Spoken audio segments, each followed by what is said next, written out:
Vamos falar aqui, para encerrar o programa, da Lei Magnitsky, da carta que a Maria Elvira Salazar e o Rich McCormick, que são dois parlamentares, dois deputados do Partido Republicano, o partido do Donald Trump, mandaram para o presidente dos Estados Unidos pedindo que ele puna o ministro Alexandre de Moraes com essa lei Magnitsky, que tem várias sanções aí, não só a perda de visto, né? E outras pessoas próximas ao Alexandre de Moraes, outros ministros do Supremo, por exemplo, o pessoal da primeira turma, juízes auxiliares, o Paulo Gonet, procurador-geral da República, delegados da Polícia Federal, podem ser enquadrados também. Consta esse movimento que vem dos Estados Unidos, infelizmente, já que o Senado, né, nem com Rodrigo Pacheco, nem com Alcolumbre faz o seu papel, essa resposta que vem dos Estados Unidos é uma esperança nossa realmente para que as coisas, pelo menos, se encaminhem para uma solução, Consta. Se não for solução, Lacombe, a solução vai ter que ser do Brasil. Mas pelo menos vai dar aquele gostinho, né? Pelo menos vai dar aquele gostinho no brasileiro de alguma justiça sendo feita, né? Desse sujeito e seus cúmplices terem algumas dificuldades na vida deles, né? E dos seus familiares. Mas eu acho o seguinte, eu acho que o governo Trump está... o presidente Trump está relativamente calado em relação a isso, porque o Brasil é muito grande. Eles estão preocupados, o Brasil tem uma dimensão continental, imagina mais uma Venezuela no continente. O Brasil virando de vez satélite chinês. Porque vamos lembrar que essa história da Credem, da comissão que o Eduardo Bolsonaro ia assumir, ele já disse isso, o próprio Jair Bolsonaro já disse isso, era para revelar ali também os esquemas de Brasil com China e tudo mais. Eles não querem deixar isso. Então, os Estados Unidos não podem simplesmente, por uma questão de o Elon Musk foi atacado pessoalmente, a gente quer ver o Alexandre se dar mal, então o Trump vai lá e adota uma retórica meio inconsequente. Não pode funcionar assim. Tem que ter estratégia, tem que ter inteligência, né? O Brasil é um parceiro comercial, não é dos maiores do mundo, o Brasil não é tão relevante, mas para o continente ali tem a sua importância e tudo. Então vai ser feito aos poucos, né? Para a gente que está vendo o que está acontecendo, está demorando uma eternidade. Não vejo a hora desse sujeito começar a pagar pelo menos algum preço, né, na física, ser punido pelo que ele está fazendo a tanta gente, né, de maldade. Mas não vai ser a bala de prata. A gente tem dito isso aqui. No 4x4 não tem esse clima de 72 horas, tic-tac, solução milagrosa. Não existe isso. É uma medida importante para escancarar para o mundo o que o Brasil virou, para começar a ter consequências para o sistema, para os donos do poder, para emissora de TV, banqueiro, industrial da Fiesp, empreiteiro, começar a ficar com receio. Porra, o negócio vai virar Venezuela mesmo, né? A gente está brincando aqui, mas a coisa é séria. E talvez, quem sabe, começar a ter uma chance de um acordo, de uma pacificação, de entregarem na bandeja umas 3 cabeças, 2 que seja, e tentar começar a ir por um caminho aí de pacificação do Brasil, entre aspas, né? É o que nos resta. Não sei se é o que nos resta. Eu gostaria de esperar mais. Nós lutamos muito para aceitar a volta do Teatro das Tesouras como uma vitória, né? Kassab como um cara de direita, né? Mas, de novo, o que está acontecendo com o Brasil hoje, ninguém aguenta mais. É insuportável. Então, alguma coisa precisa acontecer para a gente ter alguma expectativa de reverter esse quadro. E isso hoje vem mais, talvez, dos Estados Unidos do que qualquer outro lugar.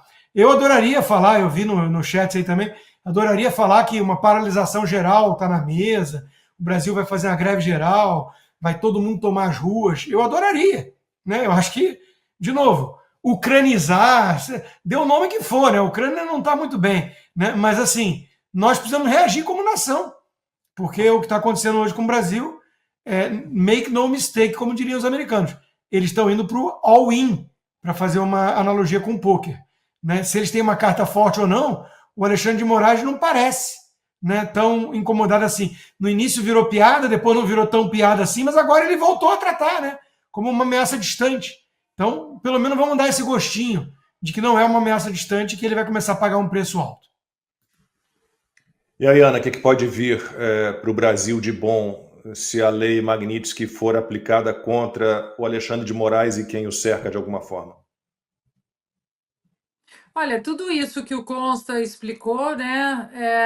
E esse é um ponto dessa nossa parceria que eu já comentei isso em outro programa e falo com o maior orgulho que eu adoro chamá-los de amigos. Vocês aí consta, Lacombe, toda a nossa equipe, mas você aí também do outro lado. Então, para mim, ficar de madrugada lendo aqui o que é a Lei A, a Lei B, Lei Magnitsky, ligar para A, B e C e ficar no telefone, não consegue ligar para um, faz uma conexão. Eu faço isso com imenso prazer, porque eu sinto, sem menor demagogia, sabe? Foram 22 anos, Lacombe acompanhou grande parte, se não tudo, dos 22 anos com a bandeira do Brasil aqui no meu ombro, né? Defendendo o nosso país nas quadras e nas areias, e é muito é uma sensação visceral você ouvir o nosso hino lá fora, você lembrar de tantos brasileiros,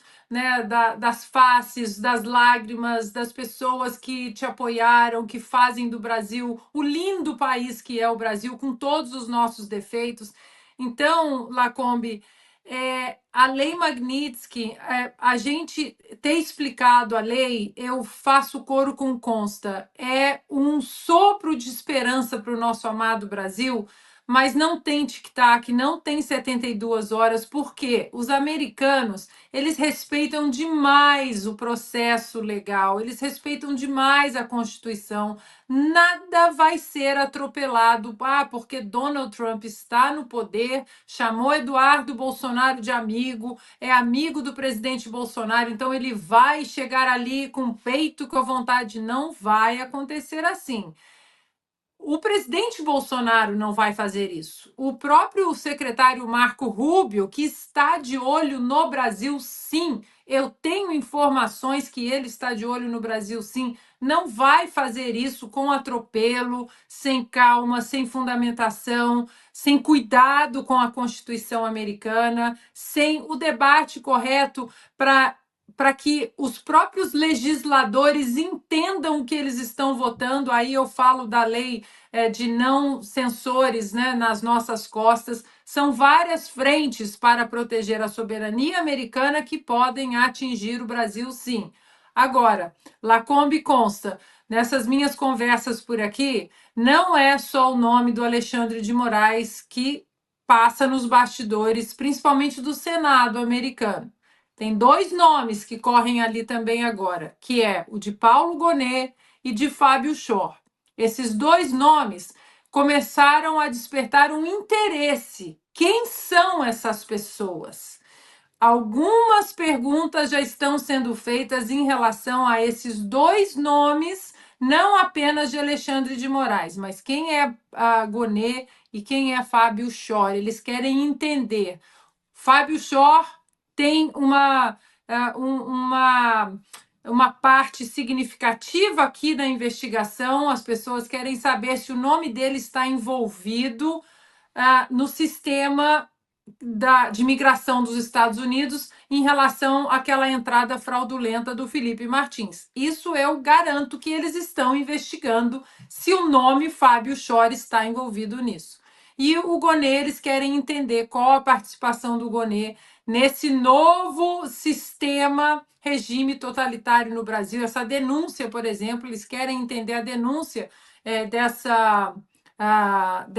contra o presidente Bolsonaro, não para vamos defender o presidente Bolsonaro a todo custo, não, eles querem entender o que tem aqui nessa denúncia. E eles sabem, né? Nós sabemos que quando eles mergulharem ali naquela denúncia, é um pastel de vento, não tem nada. São 272 páginas de nada, que fala de plano, de plano, de plano, minuta, minuta, minuta, o plano não aparece, a minuta não aparece, o nome do presidente Bolsonaro aparece só na página 145, ou seja, as coisas vão acontecer. E eu acho que a permanência, repito, a brilhante permanência do Eduardo Bolsonaro aqui nos Estados Unidos pode dar uma pequena acelerada, mas eles vão seguir as leis americanas. Mas eu acho que a gente, como eu mencionei no meu outro comentário, é a vez da nossa geração de ter resiliência, estratégia, paciência, não desanimar. A gente não pode ficar com essa ressaca política todo dia. A gente espera uma bala de prata, ela não vem. aí a gente desanima. A gente tem que continuar nessa resiliência, né? Uma palavrinha que foi usada de maneira tão leviana, né, pela esquerda, mas é isso que a gente tem que colocar agora nas nossas próximas páginas. É isso. Uma guerra tem muitas frentes. Não dá para a gente abrir mão de nenhuma delas.